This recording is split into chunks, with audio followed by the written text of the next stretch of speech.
Hello and welcome to Dualistic Unity Movie Review, Episode 7.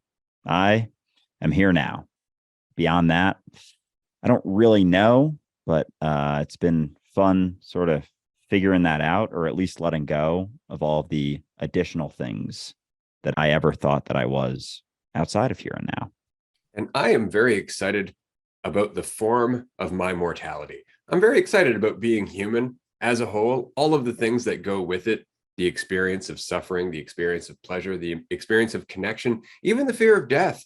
It all makes a very rich tapestry that we call life. And when you stop resisting it and just embrace it, you start to see the beauty of it. And the reason I say that is because this movie, for this movie review, I think is all about the appreciation of what life is. So without any further ado, the movie this week is Bicentennial Man, which came out in 1999. It stars Robin Williams, Embeth Davidtz, Sam Neill, and Oliver Platt.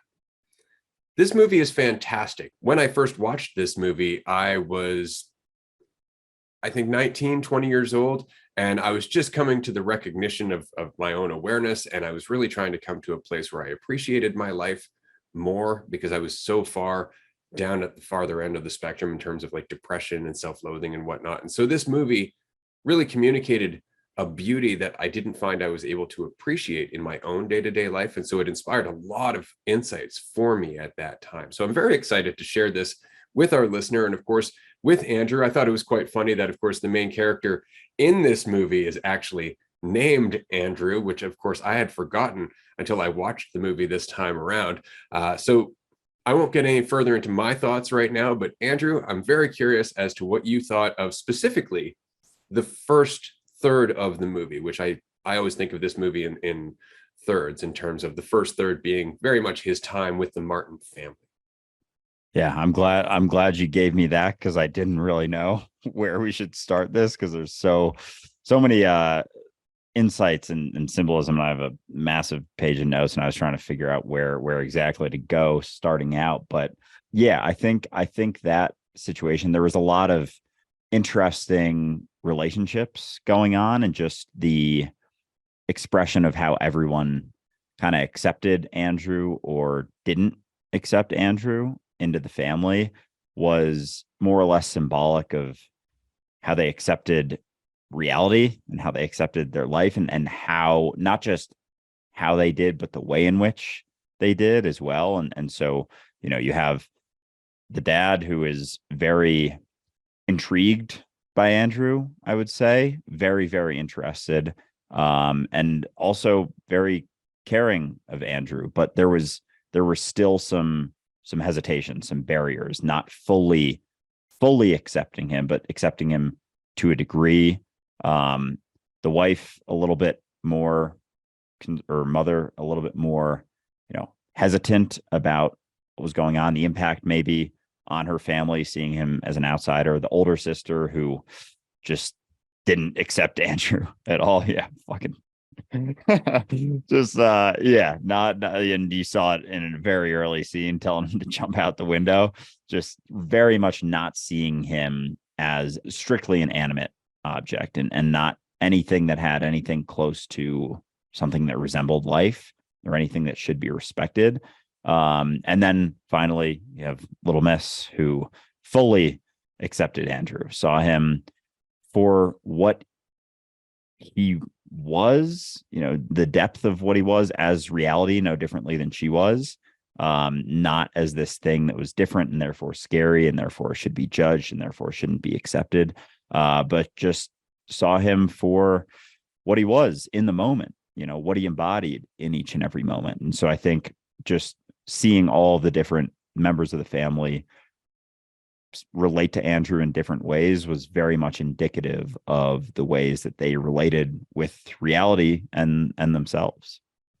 Absolutely. One of the things that I caught this time around was that Andrew, when he starts his journey, is very much what a lot of humans would like to be, in terms of being invulnerable, being hyper intelligent, not really being in any danger of pain or suffering, But the problem is that he's so cut off, he doesn't feel things in the same way that humans do. He doesn't have that vulnerability, and thus he doesn't have that experience of connection. And so it's very interesting as Andrew is developing, and you see him when he's watching Mr. Martin and his wife play chess, and he gets how to win the game immediately. And there's almost a part of him that marvels at, why are they even playing? Right. And this is something he doesn't quite understand. And it's interesting because as intelligent as he is in terms of processing data and concepts and being self-reliant, again, he can fix himself. He can do pretty much anything, as you can see, as he processes new problems. Despite all of that, it's the little contradictions that make Andrew wonder. It's the little things about human life that make him curious, like laughter, for example. What is that? Where does that come from? And I love the scene in the movie where Mr. Martin is trying to explain humor to Andrew, because how would you do that? How would you explain humor as something other than a concept to be memorized? And it's such a very interesting transition that Andrew goes through. But there's a lot of that. There's a lot of moments where Andrew almost ceases being hyper intelligent for the sake of enthusiastic curiosity. Like the exchange with Mr. Martin about, good night, Andrew. Good night. Well, what's the appropriate response? Well, good night. So all of a sudden they're saying good night, back and forth, back and forth. And it's like, well, when does this end? Exactly. Right. That's one of those things. And so Andrew is getting more and more a perspective of what it is to be more of a machine, despite the fact that he can't really understand that. And his journey through this movie is so interesting in that it is so slow, because it's so stretched out over time, right? So the 20 years that he spent with the Martin family were very much his toddler years.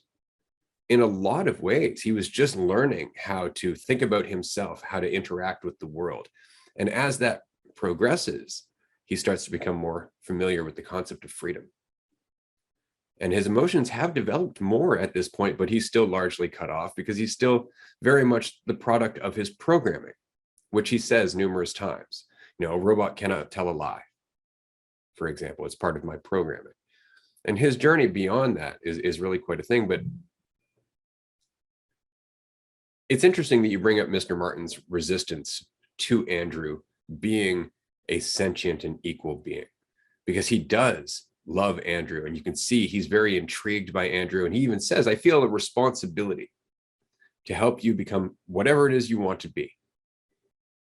But there's that line where it's like, in order to admit that Andrew is an equal sentient being, we have to admit that humanity isn't the only sentient being, that being human in itself doesn't make me special. And I think that's where Mr. Martin got caught, which is why when he did finally grant Andrew his freedom, he made him go away. Right. And I think that was also partly because he felt abandoned by Andrew. That comfort of knowing he owned Andrew meant that Andrew would never leave. And so in Andrew asking for his freedom, especially after both of his kids had moved out, I think it was more of an emotional response that made him push Andrew away, which again, he regretted towards the end.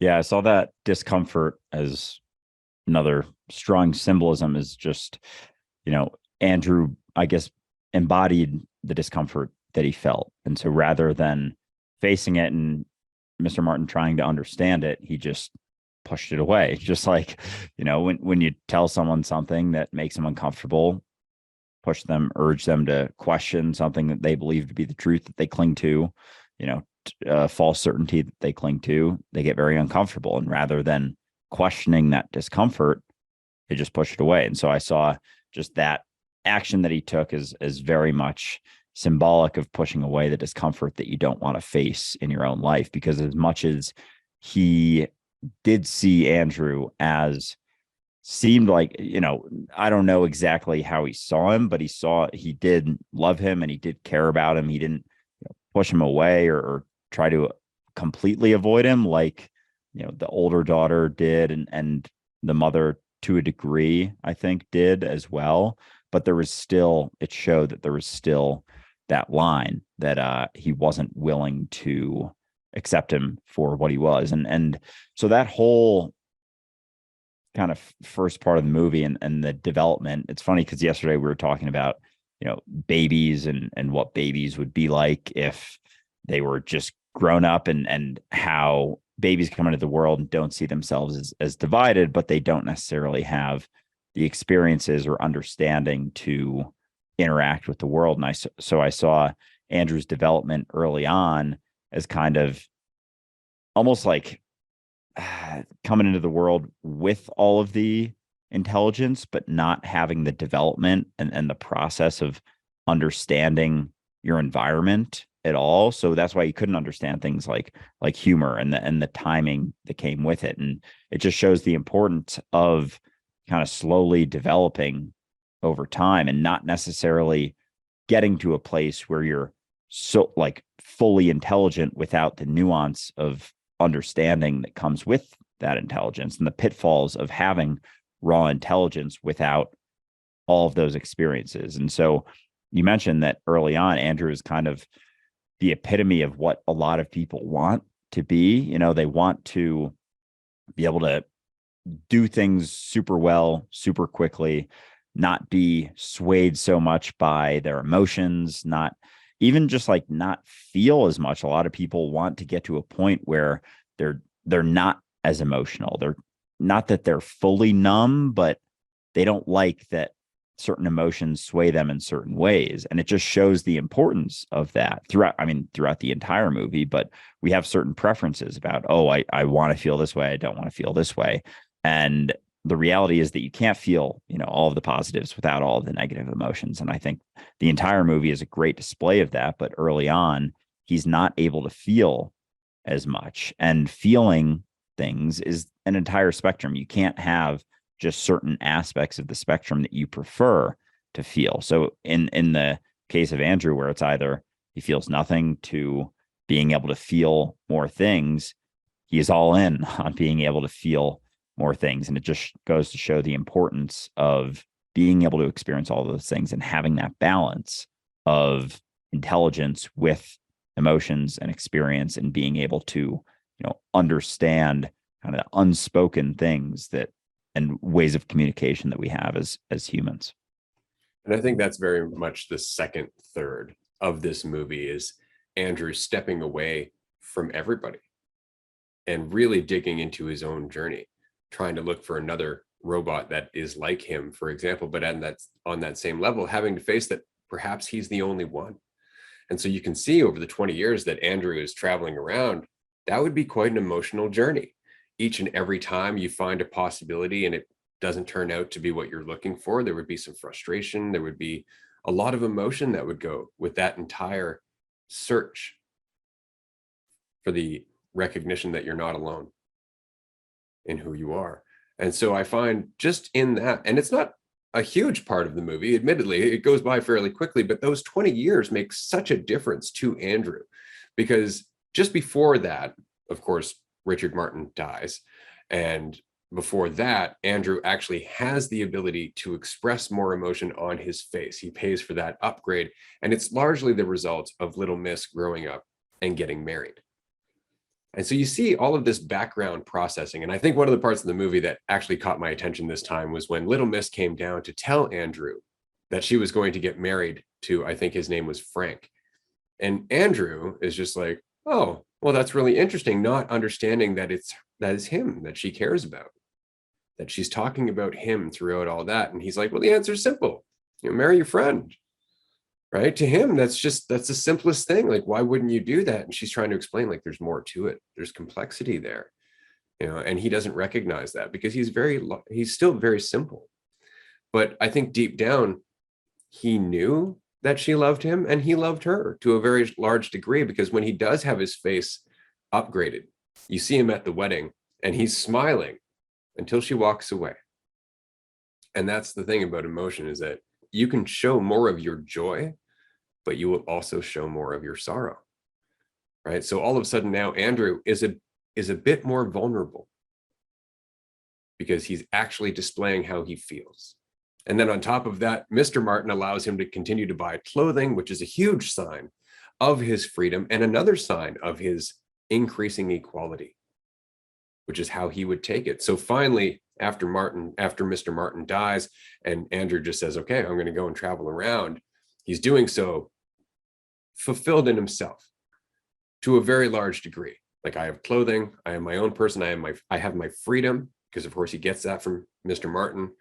And that entire journey again changes him to the point where at the end of it, when he does return home and he sees Galatea, the other robot who is designed to look female, he is way more emotional.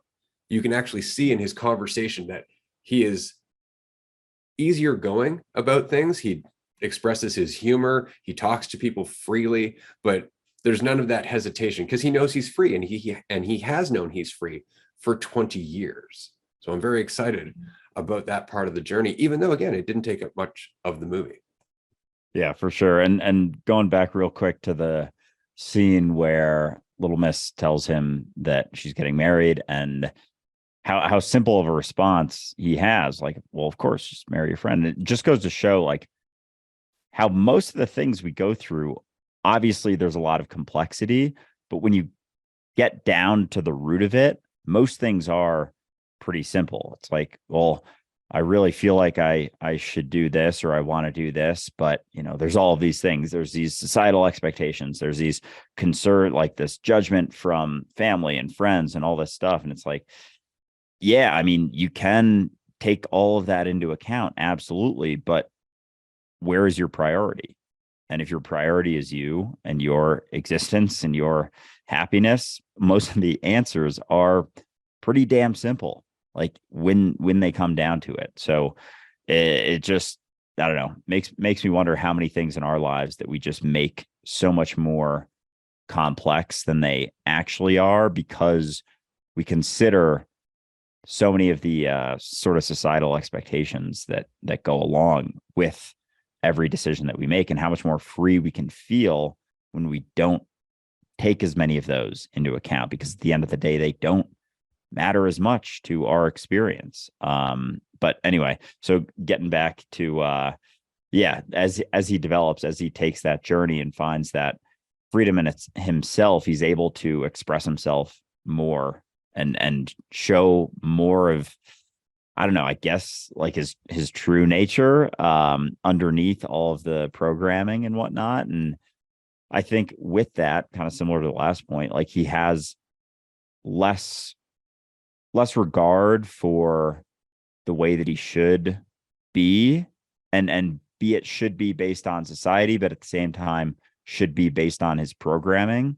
Like he's programmed to be a certain way. So that's kind of his the way he should act. And as he recognizes that he can take different paths, that he can experience different things, that he is free in himself, he starts to express himself more. He isn't so hinged and hesitant based on all of that should, be it, the way society, the way humans take it typically is the way society thinks you should act. But for him, it was very much his intrinsic programming, but he was able to sort of break through a lot of those things. And through that, we saw him express himself in so many different ways, and be able to do so many more things and interact with the world in so many new ways when he recognized that he didn't have to be a slave to that programming anymore. And as he took different directions that weren't necessarily programmed into him, he was able to experience so much more and achieve so much more and do so many more things in the world as he let go of all of those shoulds. Absolutely. And I think a big part of that was when Mr. Martin gave him his freedom. And for the first time in Andrew's life, he stopped referring to himself as one and said, I am glad to be of service. And that was where Andrew's mentality changed. And he really took that journey of 20 years to discover exactly how much he was in that. And that's why I find it so very interesting that at the end of that journey, when he meets Galatea, he's funny. Like in that moment, he's just like, oh, he's basically checking her out, which is kind of funny, but he's really interested in meeting Rupert Burns, who is her creator. And Rupert Burns has been working on a way to help Andrew without even knowing it, because Andrew is at the limit of his growth in his current form. He really can't learn much more about being human until he becomes more like a human.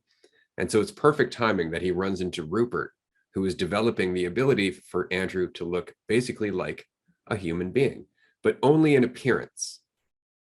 It's only externally. Andrew still cannot feel physically. He still has no senses in terms of, taste and touch and sound and all that other stuff, right? It's just an external change, but it allows the people he talks to see less of a division between them and him. And so now he has more of an ability to learn more about being human because he's being accepted more as being human. And so he's even deeper in the game, which is requiring more from him in terms of emotion, in terms of response. There's more confusion in Andrew, which you see almost immediately once he gets his upgrade and he goes to visit Little Miss and he meets her granddaughter who looks like her, and he's very confused and he's not dealing with it with any grace. You'll notice all of Andrew's previous composure is gone. He is now thoroughly in the experience of confusion and he's feeling disconnected and everything has changed because of the old expression that you can't go home. And so now he's in a new environment with a new body, a new perspective of himself and all of the experience that led him up to that. And he's still feeling uncertain. And that's when we go into the third portion of this movie, which to me starts with the death of Little Miss. Because it's in that, even though Andrew has accomplished so much in terms of narrowing that gap between him and humanity, there is this one major gap that he still cannot conquer, which is the fact that he will not die. He almost hasn't wanted to face this since Mr. Martin died. And now with the death of Little Miss, it's abundantly clear. And he says, will everyone I care for just leave? And that's the reality of immortality. If you were here forever, you would see everything else fade away. And that's where immortality loses its luster with emotion, with empathy, with connection, with love. Right? The idea of immortality sounds great as a concept, but as a reality, it's isolated and cold and alone. And that's what Andrew started to discover with the loss of his one truest friend, Little Miss. Yeah, and so that idea, and I knew we were going to get into this, of eternity, immortality, and all of that. The thing that so many humans desire, it's like their goal is to become immortal and figure out a way to just live forever. And you just see it in our progression, of a couple hundred years ago, we were living to 30 or 40, and now we're living to 80 or 90 or 100. And it's not to say there's anything wrong with living longer, but at the same time, there's always going to be repercussions to that. And so you see it with him recognizing and asking, is everyone I know going to fade away? And so it's kind of one or the other. And if you're mortal, you see everything fade away as you fade away. And then if you're immortal, it's like you see everything fade away as you remain. And so there's going to be consequences. There's pros and cons to both. And we think, because again, as I've said many times, a lot of people think that death is objectively bad, in the conversation of good and bad. It's like, well, what's objectively bad? Well, death is objectively bad. It's like, okay, well, what's the alternative?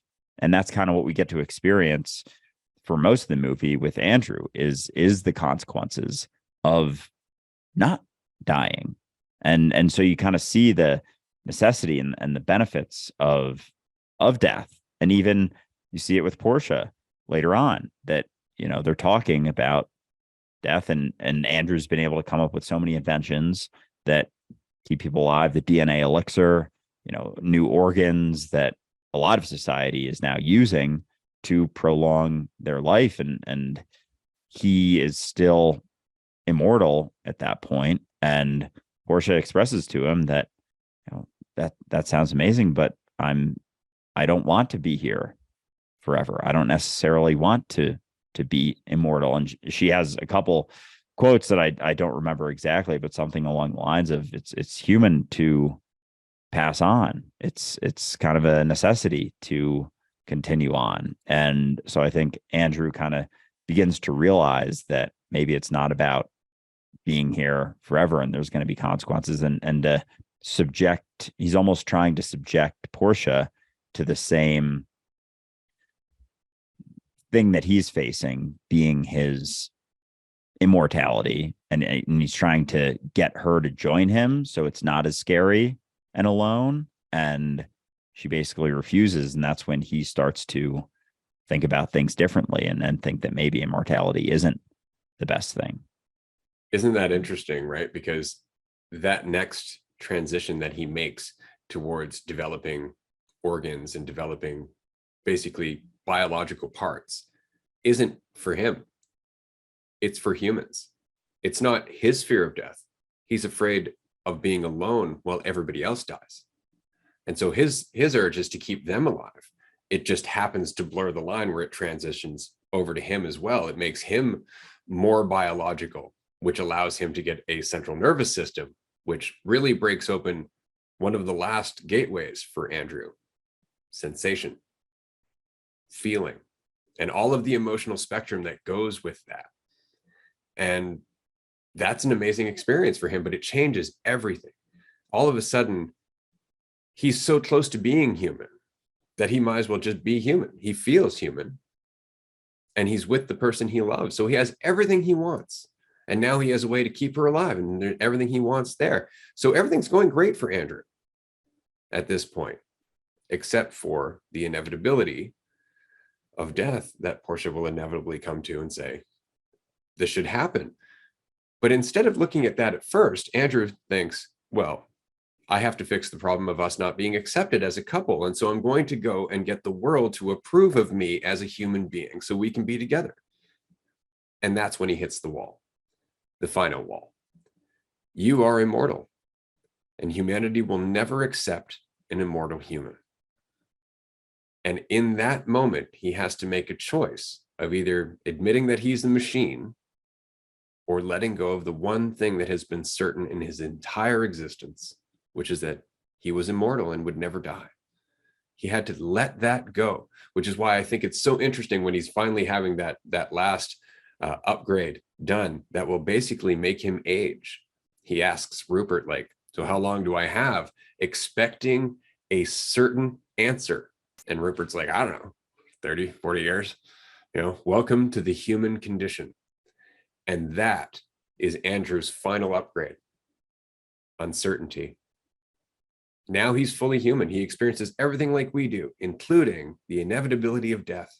And because of that, the rest of his life, I think, was even more fulfilling because he had everything he wanted, everything, except, again, the approval of the world, which is why I think it's even at the end of the movie, that approval wasn't for Andrew.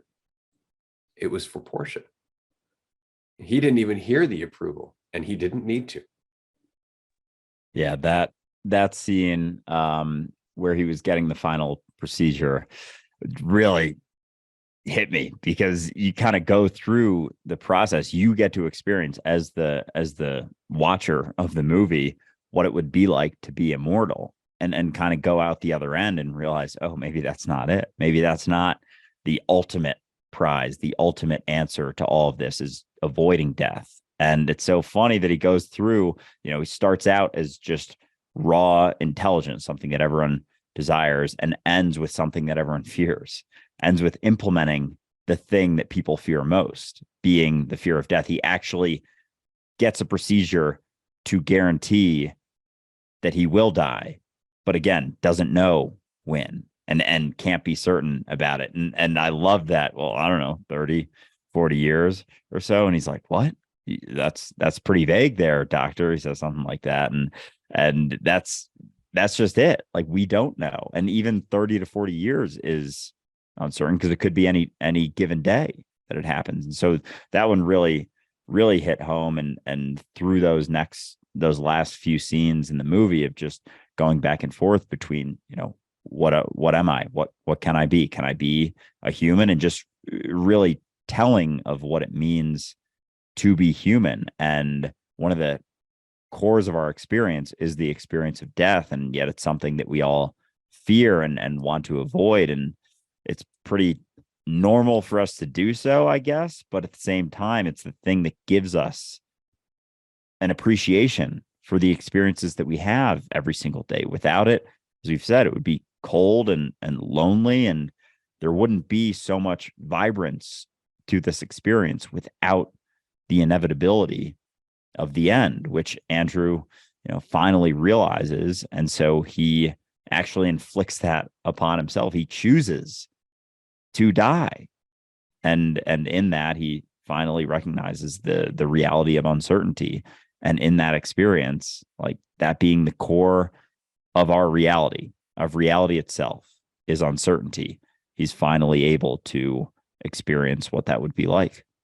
And to him, it makes perfect sense. Like he's been thinking about this for 200 years. He's been going through lessons and going through the insight over and over and over again that what makes logical sense isn't always what's best, which is why I think it's funny in that scene where Rupert says, be human long enough and eventually you'll do something monumentally stupid, in terms of him being willing to die. And yet Andrew is doing possibly the most intelligent thing that he can think of in choosing to die.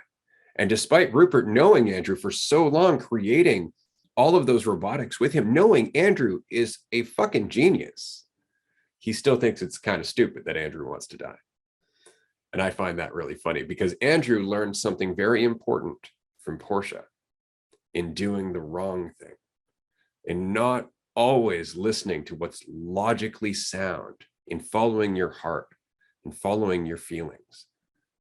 There's more than just concept. And Andrew learned that more and more and more, until finally the only thing that was important to him was the feeling he had with Portia. Right. And that was it. Logic be damned. This was the crescendo of his story. This was it. And what a beautiful ending it was. More so even because, and I find this funny, there was a point earlier in the movie where Andrew is getting a little frustrated with Galatea, who was programmed to have a personality chip. And at one point he's like, do you have an impact drill? And he just takes off and you hear her screaming. And then later on in the movie, her programming has changed. All of a sudden she goes off on Rupert, like, I'm tired of doing your bitch work. And it's a funny moment, but Galatea changed in that moment. And at the end of the movie, the nurse was Galatea. And she was feeling emotion. So one has to wonder if when Andrew changed her programming, if somehow he gave her the same experience that he was having. Yeah, because there was a point, right, where they mentioned it's like the personality versus the intelligence chip. And so Andrew had the intelligence chip and Galatea had the personality chip. And so it sounds like intelligence was a sort of base thing, was like the raw thing that they started with. And then the personality one was something that you could place in or put in place of that, almost to allow them to act in a certain way, but it's still based on specific parameters as opposed to the open-endedness of the intelligence, where the human didn't have as much control over the robot. And that was always Andrew's whole entire process throughout the movie, was experiencing everything through that chip, not something set programming of a specific type of personality, but he was actually able to develop a personality over time. And so it sounded like Galatea kind of switched over from the personality chip to the intelligence, and through that Rupert had a lot less control of her. And we saw it in that scene, which is so fucking funny that she freaks out on him basically. And so it just goes to show that the humans still desired a lot of control with the robots, and there was still very much an unwillingness, and we saw it in many of the characters, to relinquish that control. And ultimately, that control had to be relinquished in order for the robot to experience its full potential. And then even beyond that, Andrew had to let go of the last thing that he kind of had that separated him from humans, being his immortality and the uncertainty that comes with the reality of mortality and not knowing when that's going to come. So having to live every day unsure of whether or not tomorrow's going to be a thing that you experience. And Andrew actually says that at his last presentation to the World Council, that I would rather die a man than live forever as a machine. And it's because as a human, he's connected to everyone. As an immortal machine, he's alone, isolated with nothing but concepts. Right? It was that bridge from where he was to where he ended up. That was the beauty of his journey, right? Both ends, because they're both important, from what you develop through to what you develop into, right? It's the whole journey. And that's why I really enjoyed this movie, because it's really a chance to see our own journey, but stretched out over 200 years and many other generations. And so it's such a clear picture of the reality of immortality. And I'm really glad that you enjoyed it, Andrew. I'm excited for you to share that with your friends and have more of these conversations about this movie. Because as I said, I saw that movie 20 years ago, and it has stuck with me ever since. Yeah, I really enjoyed this one. It was really pretty funny that his name was Andrew throughout it. But yeah, I mean, the whole thing was incredible, and it really makes me wonder overall what it means to be human, and all of the things that we resist about this experience are actually inherently necessary to have this experience. All of the, the lows that we go through, the quote unquote negative emotions that we experience are very much necessary in order to experience everything else. You can't have your preference of the perfect way. And I think it just went to show that that preference is cold and empty, only getting what you want all the time. How long would you really want to experience that before you start mixing in some uncertainty and some other ends of the spectrum to be able to experience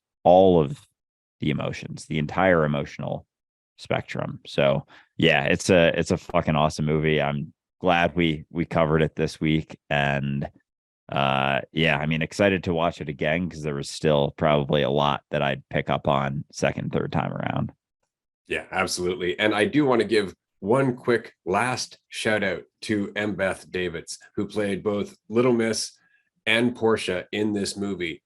Both characters, although similar, were very different and very endearing. It's very difficult to actually differentiate that it's the same actor sometimes, because she does such a good job portraying both characters. And in my opinion, she really did make this movie in so many ways, because she is so endearing and because her performance was so genuine. Like the moments where she was talking to Andrew, for example, fantastic chemistry. It was very difficult to not feel like they were in love. And so to anybody who's never seen her in a movie before, I also know that she was in Army of Darkness as another character, which is one of my other favorite movies, but it's not nearly as insightful, and her performance isn't nearly as dramatic, but I just wanted to throw that in there. So to Embeth Davidtz, fantastic. Thank you so much for making this movie. We're going to end this episode here. Thank you for joining us. Do tune in next week for our next movie review. We don't know what it'll be yet, but if you follow along this week through the episodes of Dualistic Unity Raw, you will likely find out. Looking forward to it. Bye, everyone.